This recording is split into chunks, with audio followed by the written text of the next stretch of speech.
Hi అండి, బాగున్నారా? మరందరికీ నమస్కారాలు. మరొకసారి మనము విస్తృతమైనటువంటి సమాజం అనే మన సమిష్టి కుటుంబానికి స్వాగతం. మీరందరూ కూడా నా యొక్క మరి ఛానల్ను సబ్స్క్రైబ్ చేస్తున్నారు, మరి షేర్ చేస్తున్నారు, లైక్ చేస్తున్నారు, అమూల్యమైనటువంటి సలహాలు కూడా ఇస్తున్నారు. Thank you so much. And మన ప్రోగ్రాము సమాజము నాడు నేడు ముచ్చట్లు. నాడు నేడు ముచ్చట్లలో ముఖ్యంగా మనం చెప్పుకోవాల్సింది ఏముంది అని అంటే, మన కుటుంబము గురించి, తర్వాత సమాజం గురించి. ఒకటి చిన్నది, ఒకటి ఏంటి, థాట్ ఆఫ్ ది డే అని ఒక చిన్న కొటేషను చూద్దామండి. మనము చూసినట్టయితే ఒక మంచి మాట, you will never be good enough for every day. మనము ఏదైతే మంచిని తలపెడతామో అది ఎప్పుడు కూడా దాన్ని వదులుకోవద్దు, వెనక్కి పోకూడదు. ఏమంటున్నాడు? You will never be good enough for every day. ప్రతిరోజు మనం ఒక మంచిని గ్రహించాలి, మంచిని ఆలోచించాలి, మంచి వెంబడి నడవాలా అన్నటటువంటి ఆ యొక్క ఆలోచన మనలోనికి తెప్పించుకోవాలి. అంతేగాని ఒకరికి చెడు చేద్దామా, మరి దురాశలు చాలా ఉంటాయి. మనం చెయ్యకపోయినా మనకు అటువంటి ఆలోచనలు ఈ యొక్క రాక్షసత్వం అనేది మన లోపల ఆటోమేటిక్గా వస్తుంటుంది. లోకంలో మనం సంచరిస్తున్నాము, జీవిస్తున్నాము కాబట్టి. అందుకని మనం ఎప్పుడు కూడా ఒక మంచి విషయాన్ని ఆలోచించినా కానీ, ఒక మంచి పనిని చెయ్యాలన్నా కానీ ప్రతిరోజు ఏదైనా ఒక్కటి చేయాలండి. ఒక మంచి ఎవరికన్నా ఏదైనా హెల్ప్ చేయటము అంటే డబ్బే కాదండి, డబ్బు అవసరం ఉన్న వాళ్లకు డబ్బు చేయొచ్చు. మన దగ్గర ఉన్న దాంట్లో తనకు మాలే ధర్మం లేదంటారు. లేదా ఏదన్నా హెల్ప్ ఒక పనిలో కానీ, ఏదన్నా బాధలో ఉన్నప్పుడు కానీ, వారికి మన ఎదుటి వాళ్ళకి ఎలాంటి అవసరం ఉంటుందో దాంట్లో మన చేతనయింది మాత్రమే. ఆ పరిస్థితిలో మనం అందుబాటులో ఉండే వాళ్లకు ఒక సహాయం మన ద్వారా వాళ్ళకు అవసరమైనది అన్నప్పుడు మంచి పనిని మంచిగా చేసినట్టయితే అది కూడా పుణ్యమే. But you will always be the best for someone who really appreciates you. చూడండి, అలాంటి మంచి పని చేసినట్టయితే, but you will always be the best for someone. మనం ఎప్పుడైతే ఎప్పటికి కూడా ఒక మంచి పనిని మనం చేసినట్లయితే, సమాజం ముందు ఉంచితే, అప్పుడు రియల్లీ అప్పుడు ఏమవుతుంది? Appreciates you. మనము ఎప్పుడైతే ఒక మంచి పనిని, మంచి ఆలోచనను, మంచి నడవడి కలిగి, ఏదైతే మంచిని మనం చేయాలనుకుంటామో చేస్తామో దానిని చెడ్డవాళ్ళు మనల్ని కించపరచవచ్చు, మరి మనల్ని ఇబ్బంది పెట్టవచ్చు, లేకుంటే వెక్కిరించవచ్చు, హేళన చేయొచ్చు. వాళ్ళ ధోరణిగా అంతే కాబట్టి మనకు అవసరం లేదు. కానీ మంచి వాళ్ళు కూడా 10 మందిలో ఒకరైనా ఉంటారు. అలాంటి వాళ్ళు ఏం చేస్తారంటే, ఆహా, ఈ వ్యక్తి, స్త్రీ కానీ పురుషుడు కానీ, ఈ వ్యక్తి ద్వారా ఇరుగు పొరుగు కానీ, ఆ సమాజంలో, ఆ లొకేషన్లో, సమాజంలో కానీ ఎప్పుడు అవి చక్కగా మాట్లాడుతుంది, చేతనైనా హెల్ప్ చేస్తుంది, తనంతలో తన సర్కిల్లో తను ఉంటుంది. మళ్ళీ అదేవిధంగా ఆ కుటుంబానికి తన సలహాల ద్వారా ఆ కుటుంబము అభివృద్ధికి సహకరిస్తుంది అనేటటువంటి మంచి మనకు లభిస్తుంది. దాన్నే మనము అప్రిషియేట్స్ అంటాం. కాబట్టి సమాజము, మనము 2 కళ్ళతోని సమాజం చూస్తే చాలా చిన్న తక్కువ పరిధిలో చూస్తాం. సమాజం చాలా విశాలమైంది కదా. 140 కోట్ల ప్రజలు మనల్ని చూస్తారు. అది మనం ఊహించాలి. అంటే వాళ్ళందరూ వచ్చి మనల్ని చూస్తలేరు కదా. మనమున్న బస్తీది, మనమున్నది ఇక్కడ, మనం ఏం చేసేది, ఈమె దేశం అంతా టోటల్ ప్రజల గురించి మనల్ని చూస్తారని చెప్తుంది, ఈమె అసలు బుర్ర ఉందా లేదా అని అనుకోవచ్చు. మనం ఆ రకంగా బ్రతకాలి. ఎందుకంటే అందరు చూడకపోయినా మన ఎదుటి వాళ్ళే చూసినా, ఎదుటి వాళ్ళు సమాజంలో ఒక మెంబరే కదా. ఆ ఎదుటి వాళ్ళు సమాజంలో మెంబర్ అయినప్పుడు సమాజం అంతా కూడా మనల్ని చూస్తున్నట్టే ఫీల్ అవ్వాలి. చెడు చేయొద్దు, మంచి చేయాలి. మంచి చెయ్యి, మంచి ఆలోచించు, మంచిని చూడు, మరి మంచి నడవడి కలిగి ఉండు. కదా! ఇప్పుడు మనకు భగవంతుడు చేతులు ఎందుకు ఇచ్చాడు? మంచి పనులు చేయాలి.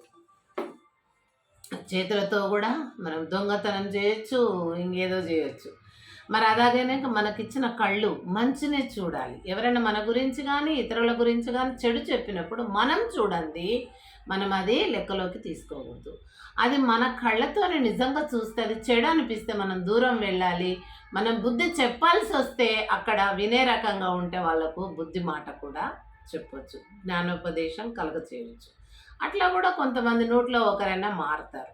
లేదా ఎక్కడైనా మరి చెడును చూసే బదులు, వినే బదులు, కనే బదులు మనం మంచి పని చేసి వాళ్ళ ముందు మనము ఉన్నట్టయితే వాళ్ళలో ప్రవర్తన కూడా మనల్ని చూసి మారుతారు. అరే, ఇగో ఈ దొంగ పని చేస్తే ఇలా అయింది, ఆ ఆ పలాని వ్యక్తి చూడు నీతిగా బ్రతికారు, నీతిగా బ్రతికిన వాళ్ళకు కష్టాలు వస్తాయండి. ఇదైతే తథ్యం. ఎందుకంటే మరి నీతిమంతులకు శ్రమలు, కష్టాలు అనేకం. కానీ భగవంతుడే మళ్ళీ ముందు ఉండి మనకు సహాయం చేసి దాని నుండి విముక్తి కలగజేసి మరి విమోచనం అనేటటువంటిది మనకు కలగజేస్తాడు. కానీ పరీక్షలు, ఆ శ్రమలు, మరి మనం భూమి మీదకి వచ్చినమే భగవంతుడు పెట్టే పరీక్షలల్లా పాస్ అవ్వడానికే. ఇప్పుడు ఈ లోకం అంతా భగవంతునికి ఒక క్లాస్ రూమ్ లాగా. ఈ క్లాస్ రూమ్ లోపల భగవంతుని యొక్క టీచింగ్ ఏముంటుంది? మోరల్ బోధిస్తాడు. అంటే 2 వేలు చూపిస్తాడు భగవంతుడు. ఒకటేమో మంచి మార్గము, ఇంకొకటేమో మరి చెడు మార్గం. మరి చెడు మార్గంలో చాలా ఆకర్షణీయమైనవి ఉంటాయి. మంచి మార్గంలో ఏమి ఉండవండి. మంచి మార్గంలో ఏముంటుంది? వెలుగు ఉంటుంది, ప్రకాశం ఉంటుంది, దైవత్వం ఉంటుంది, దైవ ధ్యానం ఉంటుంది, తపస్సులు ఉంటాయి, ఇలాంటివి తప్ప. కాబట్టి మనిషికి అవి ఇష్టం ఉంటాయా? నో. ఏవి ఇష్టం ఉంటాయి? చెడు మార్గంలో చాలా రకాల అబ్బాబ్బా మనం వర్ణించలేనటువంటి భూతల స్వర్గాల లాంటివి, మనల్ని మేఘాలలో ఎత్తేసేటటువంటి కోరికలు మన తీర్చే విధంగా మన ముందల మరి అవి ఉంటాయి. మరి అప్పుడు భగవంతుడు ఏమనుకుంటాడు? మరి నేను పుట్టించినటువంటి ఈ సృష్టి ఏ త్రోవలో నడుస్తారు అని చెప్పి చూపిస్తారు. మనకి ఇప్పుడు రామాయణం, మహాభారతం కూడా మరి నీతిమంతులుగా ఉన్నారు. ఎవరు? రామాయణుడు. రామాయణంలో శ్రీరాముడు నీతిమంతుడుగా, అవనీతిమంతుడుగా రావణాసురుడు. ఒకరు చెడు, ఒకరు మంచి. మంచి చెడుల కలయికనే మానవ జీవితం అనేది ఈ పురాణాలు మనకు చూపిస్తాయి. అంతేగాని నిజంగా శ్రీరాముడు మంచివాడా కాదా మనకు తెలియదు.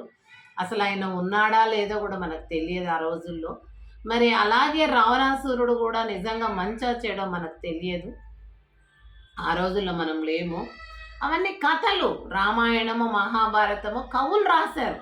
మహాభారతాన్ని నన్నయ్య, తిక్కన్న, ఎర్రప్రగడ రాశారు. మరి వేదవ్యాసుడు రాసినటువంటి ఆ యొక్క మహాభారతాన్ని వీళ్ళు ముగ్గురు తెలుగులోకి రాశారు. మరి అదేవిధంగా రామాయణాన్ని వాల్మీకి రాశాడు. బోయవాడు దొంగ. ఆ దొంగ మరి ఒక సాత్వికమైనటువంటి మంచి హితోపదేశకుడుగా మరి భగవంతుడు ఆయనను మార్చాడు. అంటే ఈ లోకంలో ఉన్నటువంటి మనలో కూడా ఆ బోయవాడుగా ఉన్నప్పుడు వాల్మీకి చేసినటువంటి మరి ఆ ఏమంటారు పనులను, దుర్మార్గమైనటువంటి బాటసారులను కొట్టి వాళ్ళ దగ్గరికి లాక్కొని పోయి ఇలా చేశారు కదండి.